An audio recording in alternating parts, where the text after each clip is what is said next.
What's going on, guys? This is the video that you've all been waiting for and asking the question, what's going on with my Mk2 Escort?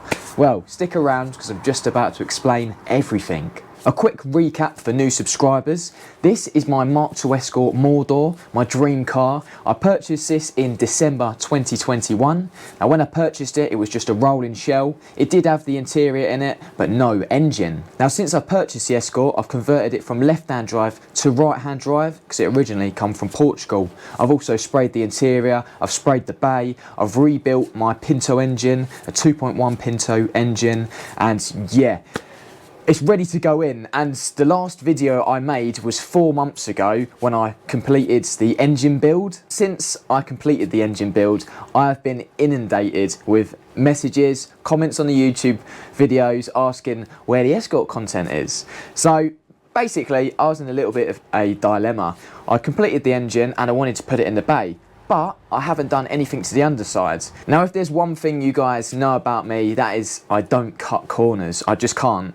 So there was no point me putting the engine in when I still had to strip the old underseal off from the undersides because it was all flaky, horrible, don't know what's lying underneath there. So yeah, I took the decision to hang fire with getting the engine in and start to strip the underseal off. All the underseal has got to come off, but what am I using? So I'm using a grinder. This is actually the second one because the first one gave up the ghost.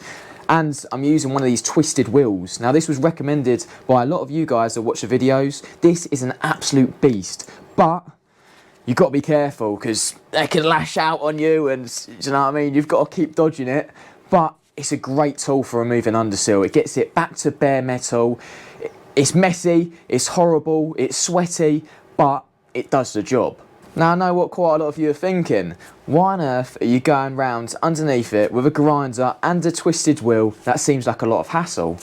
And it is so much hassle. But this is a DIY build and this is just what I live for. Making my own projects, doing it myself.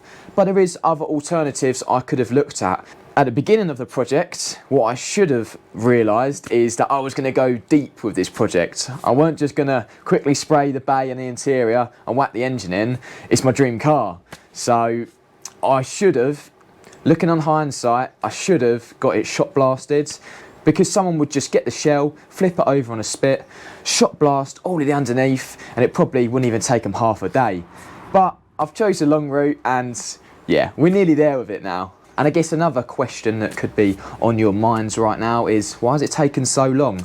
Well, the thing is, the job is just so time consuming. You have to get in all the nooks and crannies. Sometimes you have to switch up to a drill on a wire wheel just to do all the other little bits. It's dirty, it's not fun, and to be completely honest with you guys, I lack motivation as well. But one thing that does spark my motivation back into life is watching your builds on Instagram and Facebook. As soon as I'm flicking through my phone, I think I've got to get out and work on the Escort. But yeah, we're 4 months down the line. I won't lie, it's been a really long-winded and dirty job, but as I say, we're getting there now. So we'll go through a bit of the procedure. Once I've got the metal back to bare metal, there's nothing on it, what I do is I treat it with this. It's rust converter. It's basically like Hammerite's version of Mk2 Rust. It's brilliant stuff. It basically stabilizes the metal so I can then go ahead and spray it. Primer that I've been using is this epoxy primer. I was recommended this, so this is 1K epoxy primer, really good stuff, goes on lovely. And as soon as that rust converter has gone off, I've just been layering the primer on. Now I don't usually use epoxy primer, but I believe it's much better at protecting the metal. It stops the corrosion and moisture getting into the bare metal. Now once I've primered it, obviously because I've taken off all the paint and all the sealer, I need to put the seam sealer back where the panels join. So I've been using this grey stripe U-Pole body sealant. Now I will talk a bit more about this in a minute and the issues that I've been having with the seam sealer. Anyway, the sections that I've stripped and primered are the near side wheel arch, done all of that. I've done the whole underside up to the rear wheel arches at the moment, and I'm just now finishing off the offsides wheel arch. I've done quite a lot of that, but there is still a couple of sections that I still need to grind away at. But yeah, I haven't found too many nasty surprises. I'm going to take you down to this near side wheel arch now and explain the problems I've been having with my seam sealer. So here is the near side wheel arch, and as you can see, this seam sealer has all started to crack, as you can see up there. Yeah, it's really horrible. And along here, it's cracking up. Yeah, I was just stunned when I saw this. Look, just down here as well, starting to crack up in a few places. It gets even worse up there. Sorry for the flickering, the torch doesn't really get on with the camera that well. So as you can all see, I was really gutted to notice that the seam sealer had started cracking. So what I've done, I got on my phone and I commented on the Mk2 and Mk2 Escort page on Facebook, and I found people really helpful on there. So one of the blokes says that the seam sealer is full of solvents and is a cellulose based. He said it's very old technology. It says use a good PU sealer like Tiger Seal, etc., and you'll have no problems. And it's just something that I've been recommended by a couple other people. They just say use Tiger Sealant, and I've used Tiger Sealant in the past. I think it's really good stuff, so I think that's what I'm going to try.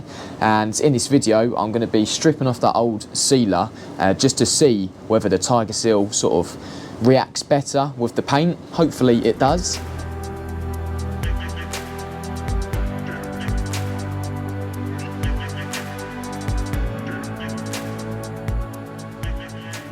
Here is how the arch is looking now. I've stripped off that body sealant and I've got the Tiger Seal warming up, hanging over this little heater. But yeah, I'm glad to have all of that body sealant removed. I wasn't going to settle with cracking body sealant, so yeah, I'll let that warm up and then we'll add the Tiger Seal.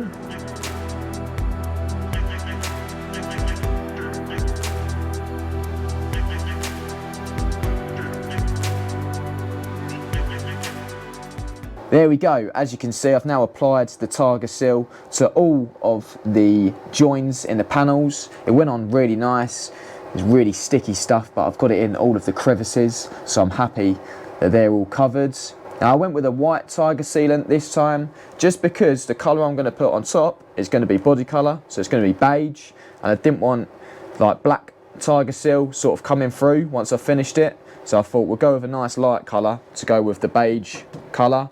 So yeah, we'll wait and see if that cracks or not, but I don't think it will. It's yeah, it's a very different feel as well to the body sealer that I was using. I will be giving that Tiger Seal a couple of days to go off. I've got the heater on it at the moment. But here's just a little quick glance of the underside and how it's looking. It's all in primer now. So if that Tiger Seal is all good, I will be sealing up all of the floor, and then I'll be moving over to the offside wheel arch. So as you guys can see, it's been a long and monotonous task stripping off the underseal, but we're nearly there. There is part of the Escort's undersides that I haven't removed the underseal from, and that is the rear wheel arch's back. Now I haven't done that section purely because it's a bit tight in here for space. The Escort's right butted up to the wall, and it's still got the axle on, the wheels on, it's got all of the suspension. So what my plan is to do is I'm going to finish off this front section and both of the front wheel arches. I'm going to get that all sprayed and protected in my chosen coating. Now once I'm happy with the front section of the Escort, the engine's in and the suspension is bolted up, I can then wheel it out of the garage, turn it around and push it in front facing. So what that will allow me to do is work on the engine, but also I can jack up the rear, and then I can remove the axle and all the suspension parts. Then I can strip off the underseal and repeat the process that I've been doing to the front section. So I guess I am kind of doing it in two parts, but I feel like I've got the majority done here. It's only the two rear arches and the boot floor that I need to do. So yeah, that's where I am with the Escort. It's getting there, it really is. I've set myself a deadline for the end of this year. I want to get the underside or the front section done, completely done, sprayed with my coating of choice, and that'll be in the next video, so you will have another Escort video before the end of 2023. Anyway, one more thing before you guys go. The Mk2 Mitch 2024 calendar is now available. Now, I made one for 2023 and it was a huge success, so I decided to make another one. This features subscribers' classic cars. It's just full to the brim of wicked motors, and I'm just so happy with how it came together. It's also sponsored by Hampson Auctions. Anyway, to get your hands on one of these bad boys, they're just £14 each, posted to your door. You can either contact me on my Facebook, Mk2 Mitch account, my Instagram, Mk2 Mitch account, or my email, which I'll leave in the description box below. And if you don't want to buy one of these yourself, send this to your missus and then she can buy this for you as a little Christmas stocking filler. Thank me later. Anyway, that's about it. I feel like I've done quite a lot of talking in this episode, but I just wanted to give you guys a real update on what's happening with the Mk2 Escort. If you did enjoy this video, please give it a like. And if you like what you see, subscribe to the channel to see more. Thank you all for watching, and until the next one, I'll see you guys later.